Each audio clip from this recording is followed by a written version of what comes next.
కాదేది నకిలీకి అనర్హమన్నట్లు కాసుల కక్కుర్తితో కొందరు కేటుగాళ్లు పసిబిడ్డలు తాగే పాల నుంచి తినే అన్నం వరకు కల్తీ చేస్తూ ప్రజల ప్రాణాలతో చెలగాటమాడుతున్నారు. అలాంటి కల్తీ ముఠాల ఆగడాలపై హైదరాబాద్ పోలీసులు ఉక్కుపాదం మోపుతున్నారు. హెచ్ ఫస్ట్ పేరుతో రంగంలోకి దిగిన ప్రత్యేక బృందం 100 రోజుల్లోనే రికార్డు స్థాయిలో కల్తీ సామ్రాజ్యం పునాదులు కదిలించింది. కొందరు అక్రమార్కులు ఆహార పదార్థాలు కల్తీ చేస్తూ యావత్ సమాజంపై నిశ్శబ్ద దాడికి దిగుతున్నారు. ఒకప్పుడు స్వచ్ఛమైన ఆహారంతో 100 ఏళ్లు సంపూర్ణ ఆరోగ్యంతో జీవిస్తే నేడు కల్తీ విషంతో సగటు ఆయుష్ సగానికి పడిపోతుంది. రసాయనాలు, నాణ్యతలేని పదార్థాలతో జనం ఆరోగ్యంతో చెలగాటమాడుతున్నారు. కల్తీ ఆహారంపై ఉక్కుపాదం మోపాలన్న ప్రభుత్వ ఆదేశాలతో హైదరాబాద్ పోలీసులు చర్యలు చేపట్టారు. హెచ్ ఫాస్ట్ పేరిట ప్రత్యేక బృందాన్ని ఏర్పాటు చేసి కల్తీ పదార్థాలపై కఠిన చర్యలు చేపడుతున్నారు. కల్తీ లేని స్వచ్ఛమైన ఆహారం పొందడం ప్రతి పౌరుడి హక్కు అని task force DCP Vaibhav Gaikwad తెలిపారు. ఆ హక్కును కాపాడుతూ భావితరాలకు సురక్షితమైన భవిష్యత్తును అందించడమే లక్ష్యంగా హెచ్ ఫాస్ట్ నిఘా పెడుతుందని వైభవ్ గైక్వాడ్ వెల్లడించారు. లాస్ట్ 1 వీక్లో ఈ ఫిష్ గోడౌన్ పైన, తర్వాత చాలా ప్లేసెస్లో ఇది ఫాస్ట్ ఫుడ్ సెంటర్, ఇది fry chicken, mutton, fish fry చేసి వాళ్ళు షాప్ పైన కూడా రేడ్ చేయడం జరిగింది. దీంట్లో మన అబ్జర్వేషన్ అంటే ఇది చాలా అన్హైజీనిక్ కండిషన్లో వాళ్ళు మెయింటైన్ చేస్తున్నారు. ఎలాంటి అక్కడ హైజీన్ లేదు, ప్రాపర్ రూల్స్ ఫాలో లేదు, చాలామంది దగ్గరికి అది లైసెన్స్ కూడా లేదు.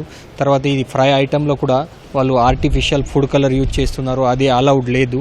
ఈ కలర్ ఐటమ్ తిని తర్వాత అది మన క్యాన్సర్ లాగా డిసీజ్ రావడానికి కూడా ఛాన్స్ ఉన్నాయి. తర్వాత ఇంకా ఒక వైలేషన్ అంటే వాళ్ళు multiple times same cooking oil use చేస్తున్నారు, అది కూడా చాలా డేంజరస్ ఉంది. రెగ్యులర్గా లాస్ట్ 3 months నుంచి మేము ఇప్పటివరకు చాలా కేసెస్ బుక్ చేయడం జరిగింది. ఈ చికెన్ మటన్ షాప్ పైన అక్కడ అన్హైజెనిక్ కండిషన్లో సేల్ చేస్తున్నారు, ఇది కల్తీ సేల్ చేస్తున్నారు. తర్వాత కొంతమంది ఈ స్టోరేజ్ ఉన్నాయి, ఈ ఫ్రోజన్ చేసి రిక్వైర్డ్ టెంపరేచర్ మెయింటైన్ చేయట్లేదు, ప్రాపర్గా ఫ్రిడ్జ్ చేయట్లేదు. తర్వాత కూడా అది 6 నెల ఒక్కొక్క సంవత్సరం అక్కడ చికెన్ మటన్ ఐటమ్ పెట్టి సేల్ చేస్తున్నారు. దీనిపైన కూడా మన ఇప్పటివరకు యాక్షన్ చేయడం జరిగింది. టాస్క్ ఫోర్స్ డీసీపీ నేతృత్వంలో 36 మంది సుశిక్షితులైన అధికారులతో పనిచేస్తున్న హెచ్ ఫాస్ట్ క్షేత్రస్థాయిలో కల్తీ రక్కసిని కోకటి వేళ్లతో పెకిలించేందుకు ప్రణాళికాబద్దంగా అడుగులు వేస్తోంది. 100 రోజుల్లో నగర వ్యాప్తంగా వివిధ జోన్ల పరిధిలో 185 కేసులు నమోదు చేసి సుమారు 121 టన్నులకు పైగా ప్రమాదకరమైన కల్తీ ఆహార పదార్థాలను స్వాధీనం చేసుకుంది. రాజేంద్రనగర్ జోన్లో 55, గోల్కొండ జోన్లో 44, సికింద్రాబాద్ జోన్లో 35, చార్మినార్ జోన్లో 21, శంషాబాద్ జోన్లో 13, జూబ్లీహిల్స్ జోన్లో 12, ఖైరతాబాద్ జోన్లో 5 ఆహార కల్తీ కేసులు నమోదు చేసింది. ఆయా కేసుల్లో 27,025 కేజీల కల్తీ అల్లం వెల్లుల్లి పేస్ట్ నిల్వల్ని స్వాధీనం చేసుకుంది. కృత్రిమ రసాయనాలతో పండ్లను మగ్గబెట్టే 16 ముఠాల గుట్టు రట్టు చేసి 25,845 కేజీల పండ్లను సీజ్ చేశారు. చికెన్ వ్యర్థాల విక్రయాలకు సంబంధించిన 6 కేసుల్లో ఏకంగా 60 టన్నులకు పైగా చికెన్ను స్వాధీనం చేసుకున్నారు. నిల్వ పచ్చళ్లు, కల్తీ కోవా, నకిలీ టీ పొడి, కల్తీ క్రీమ్, కల్తీ నెయ్యి, నాణ్యతలేని డ్రై ఫ్రూట్స్, కల్తీ పెరుగు, కల్తీ పనీర్ను స్వాధీనం చేసుకున్నట్టు అధికారులు తెలిపారు. ఆహార కల్తీ నివారణ అనేది కేవలం ఒకే విభాగానికి పరిమితమైన అంశం కాదు. అందుకే హెచ్ ఫాస్ట్ విభాగం, జీహెచ్ఎంసీ, ఫుడ్ సేఫ్టీ, వెటర్నరీ విభాగాల అధికారులు సంపూర్ణ సమన్వయంతో క్షేత్రస్థాయిలో పనిచేస్తున్నారు.